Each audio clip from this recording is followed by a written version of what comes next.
a Cuerdas de Amor. Un cordial saludo para todos nuestros oyentes. Mi nombre es John Caicedo y en esta ocasión queremos saludar a la gente hermosa de Bolivia, en los departamentos de La Paz y El Bení, quienes nos escuchan y que hacen parte de este bello programa que desea proclamar la palabra de Dios. Desde Pasto Nariño o desde Orito Putumayo, les deseamos lo mejor y que sea Dios levantando tan bella nación. A continuación con las preguntas para este capítulo tenemos: ¿es cierto que no debo de casarme para servir a Dios? El tema del servicio a Dios es algo vital para todas las personas. Cuando uno viene con una mentalidad sin ese servicio, sin este tipo de servicio, es difícil creer que un ser pecador como lo eres tú o como lo soy yo, tener la oportunidad de servir a un Dios tan puro, tan santo, es algo increíble. Saber que el Dios creador del cielo y de la tierra se agrada de las obras de tus manos y que proclama su verdad y que a través de su Espíritu Santo sientes su respaldo en cada actividad que lleva su nombre. Eso es algo inigualable. Pero muchos ven la opción de ser predicadores o de tener vestiduras sacerdotales para poder proclamar de Dios. Es ahí donde la iglesia tradicional llama a este proceso como el celibato. El celibato, en términos de etimología incierta, en el originario griego se usa ágamos o agamia, que significa sin mujer o no desposado. El celibato en sí mismo refleja evidentemente una situación social en la que se declara privación voluntaria del ejercicio sexual. Esto se asocia ordinariamente a una motivación virtuosa: llevar una vida de continencia o de virginidad, tener una mayor libertad adecuada para obras de Dios, ser testigo de una vida entregada hacia los demás. En este sentido, el celibato es solo una opción de personas adultas que pudieron convivir con esposo o esposa y eligieron el no hacerlo. Bueno, ¿y cómo sé que puedo ser célibe? Dante Gebel me gusta cómo ilustra esta acción. Vamos a imaginar en este momento una pantalla de televisión o de computadora y vamos a colocar un cuadro dividido en dos.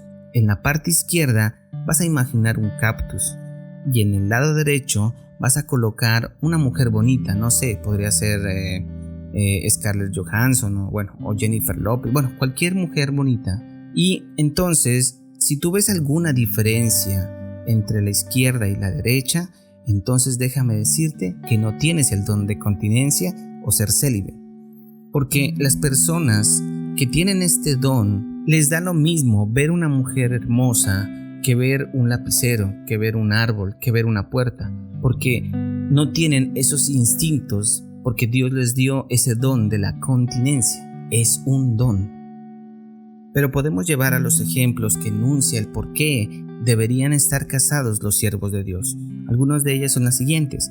El hombre, al no estar casado, no puede saber los problemas de matrimonios para dar consejos acertados. No es humano vivir en soledad. También que por eso hay muchos casos de problemas psicológicos como la depresión, que el instinto sexual no puede contenerse fácilmente, que en el comienzo de la iglesia estaban casados como Pedro, que tenía suegra. En 1 Corintios capítulo 9 versículo 5 dice: ¿no tenemos derecho a llevar con nosotros a una esposa cristiana como lo hacen los demás apóstoles y los hermanos del Señor y como lo hace Pedro? En este versículo, el apóstol Pablo pregunta el por qué no hacerlo, de llevar a sus esposas en las campañas, mostrando su acuerdo con este digno sacramento. También este pasaje bíblico refuta la falsa interpretación de Mateo 19:27, donde Pedro dice que dejó todo por seguirle a Jesús, que según ellos prueban que Pedro dejó a su esposa después de ser ordenado papa, que los ortodoxos, católicos o cristianos no católicos se casan, que es una obligación impuesta por la iglesia tradicional, no por Jesucristo ni sus apóstoles, que puede ser hombre que puede vivir una doble vida y tener pareja en lo oculto. En 1 Corintios capítulo 7 versículo 2 dice: para evitar el pecado sexual es mejor que cada hombre tenga su propia esposa y que cada mujer tenga su propio esposo. O hombres que tienen una vida oculta y que tienen relaciones esporádicas, o hombres que reprimen su sexualidad volviéndose amargados y que por todo se enojan sin poder hacer fructífero su ministerio, o lo peor de todos, los sacerdotes abusadores con casos de abusos de niños o perversiones sexuales. El propio Papa Francisco ya lo afirmó: el celibato clerical o sea, el voto que obliga a los sacerdotes a permanecer castos, no es un dogma de fe, sino un reglamento de la Iglesia. Dogma son cosas que la Iglesia tradicional considera verdades absolutas, puntos fundamentales e indiscutibles de su fe, que por tanto no pueden ser modificados. Son dogmas, por ejemplo, la resurrección de Cristo y la Trinidad.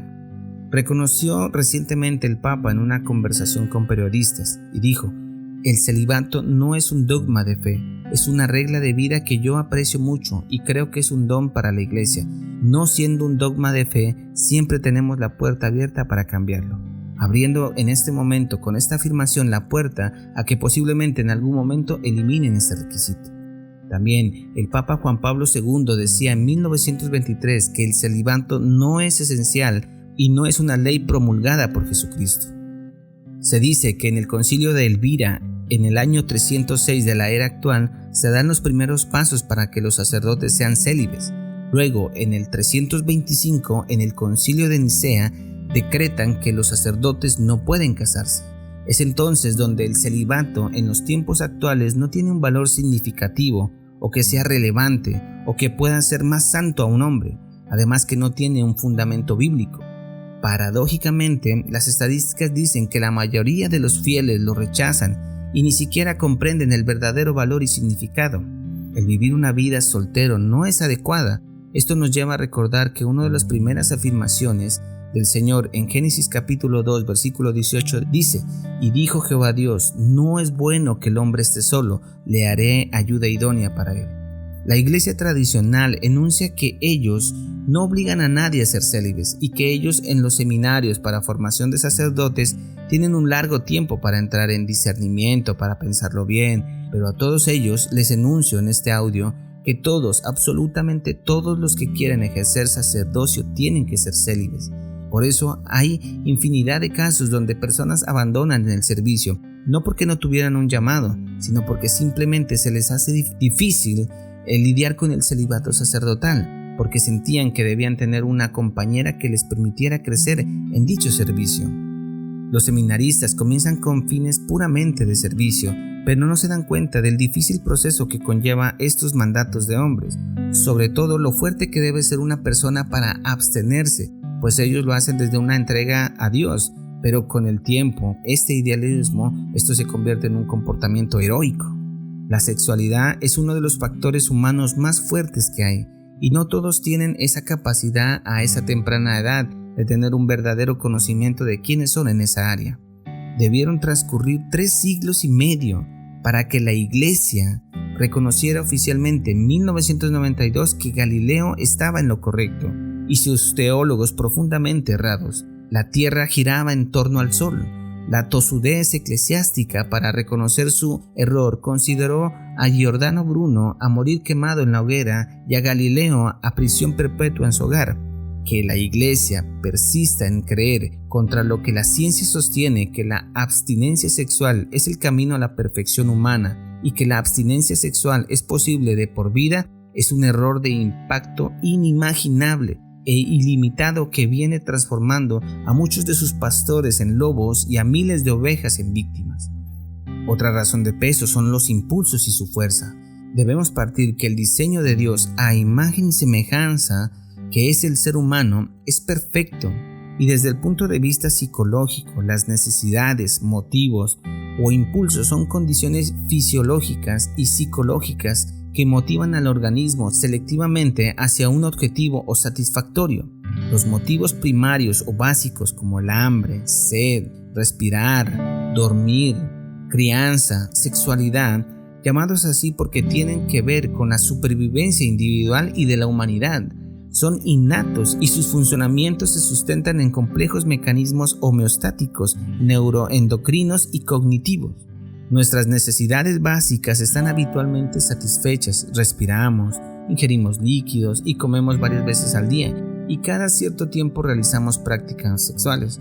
Como consecuencia, no nos damos cuenta de la fuerza que estos impulsos tienen, ya que la fuerza de un motivo o impulso solo se puede observar cuando estos son insatisfechos o deprivados, como se dice en la jerga técnica.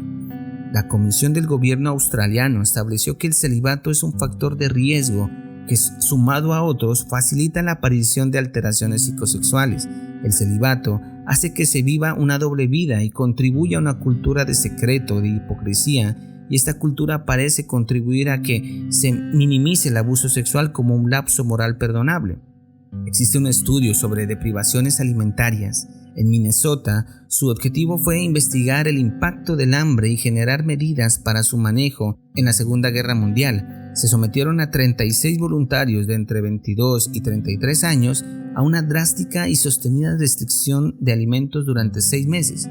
Además de la baja de peso y delgadez, los participantes comenzaron a exhibir trastornos emocionales, irritabilidad, agresividad, ansiedad, depresión, bipolaridad, comportamientos psicóticos y aislamiento social. La comida se transformó en una verdadera obsesión. Todo el funcionamiento de las personas giraba en torno a la comida. Pasaban horas revisando compulsivamente recetas de cocina, mirando fotos de alimentos y solo pensaban en la hora de comida. Los anodinos y escasos alimentos que recibían los aumentaban con agua y se quedaban horas comiendo, saboreando y lamiendo los platos. La comida aparecía en sus fantasías y en sus sueños. La deprivación de cualquier impulso básico lo transforma en prepotente y dominante del comportamiento. Si la deprivación de una necesidad básica se prolonga en el tiempo, termina alterando todo el funcionamiento físico y psicológico de la persona, aun cuando la abstinencia sea voluntaria y la persona tenga un sentido superior para realizarla. Ahora, para la abstinencia sexual, todas las teorías motivacionales consideran que el impulso sexual es una necesidad fisiológica básica que es tanto más potente que el resto de las necesidades, porque aun cuando no tiene que ver con la supervivencia individual, de este impulso depende la supervivencia de la humanidad. Hay situaciones reales en que la deprivación sexual ocurre, como por ejemplo en las cárceles, y se sabe que en ellas, al igual que lo ocurrido en el estudio de Minnesota con el hambre, el impulso sexual se exacerba y aparece todas las formas, resquicios imaginarios para satisfacerlos, incluido el abuso del poder, la violencia física y psicológica y las redes de ocultamiento como la masturbación, relaciones homosexuales y bisexualismo. Es por eso que enuncia en 1 Timoteo capítulo 3 versículo 2: por esta razón, un anciano debe ser un hombre que lleve una vida intachable, debe ser fiel a su esposa, debe tener control propio, vivir sabiamente y tener una buena reputación. O como le dice en 1 Timoteo capítulo 1 versículo 6, el anciano debe llevar una vida intachable, tiene que ser fiel a su esposa y sus hijos deben ser creyentes, que no tengan una reputación de ser desenfrenados ni rebeldes. Miren que en los 2 versículos afirma de que debemos tener una esposa para tener una vida intachable. Existe una película llamada Spotlight, o otro nombre es En Primera Plana, ganadora del Oscar a Mejor Película, donde cuenta la historia de la vida real sobre los escándalos de índole sexual en la iglesia en uno de los estados de los Estados Unidos. Se la recomiendo. Quiero que definamos lo siguiente, tú, oyente que me estás escuchando. No quiero generar conflictos que conlleven el conocer a fondo este tema, pero hay cosas que están establecidas y las puedes ver en la palabra de Dios. Si tú crees en Dios, también crees en el poder de la palabra de Dios, si no sería una verdad a medias.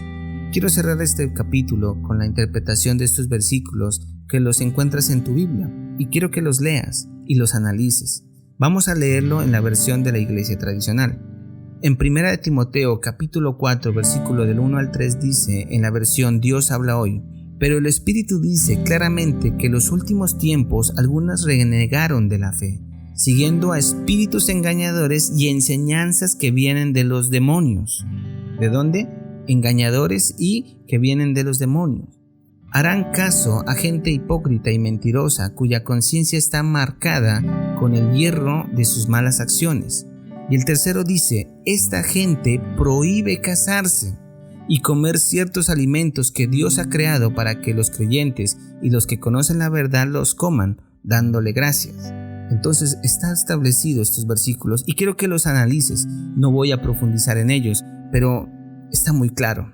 Concluyo que es importante para formar un servicio a Dios de óptimas condiciones favorables el que se casen. Es mejor casarse que estarse quemando. Que el Señor te bendiga y nos vemos en una próxima ocasión.